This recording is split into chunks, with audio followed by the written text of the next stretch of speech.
سورہ انعام آیت نمبر 95 سے سورہ انعام کی آیت نمبر 95۔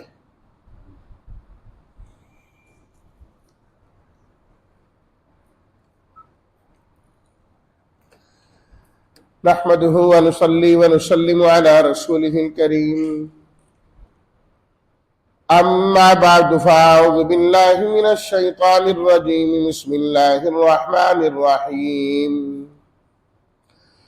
ان الله فالق الحب والنوى يخرج الحي من الميت ومخرج الميت من الحي ذلكم الله فأنا تؤفكون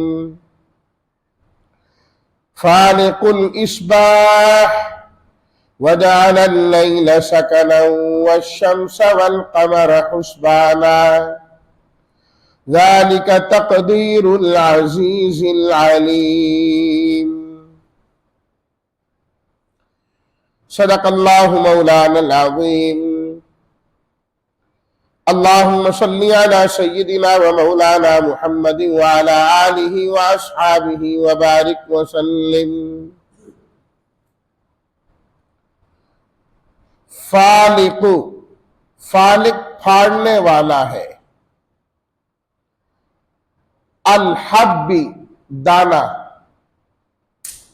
النوى گٹھلی، الحی زندہ، المیت مردہ، انا کہاں تؤفکون تم الٹے پھیرے جاتے ہو۔ فالق الاصباح، الاصباح صبح کو کہتے ہیں، سکنن سکون کا ذریعہ، راحت کا ذریعہ، حسباناً حساب کا ذریعہ، تقدیر مقرر کردہ اندازہ، العزیز غالب، العلیم علم والا۔ ترجمہ، بے شک اللہ تعالی پھاڑنے والے ہیں دانے کو اور گٹھلی کو، نکالتے ہیں زندہ کو مردہ سے اور نکالنے والے ہیں مردہ کو زندہ سے۔ ان صفات والا تمہارا اللہ ہے، تم کہاں الٹے پھیرے جاتے ہو۔ فالق الاصباح، وہ پھاڑ کر صبح کو نکالتا ہے اندھیرے سے، اور بنایا اس نے رات کو سکون کا ذریعہ، سورج اور چاند کو حساب کا ذریعہ۔ یہ مقرر کردہ اندازہ ہے اس ذات کا جو غالب ہے، علم والا ہے۔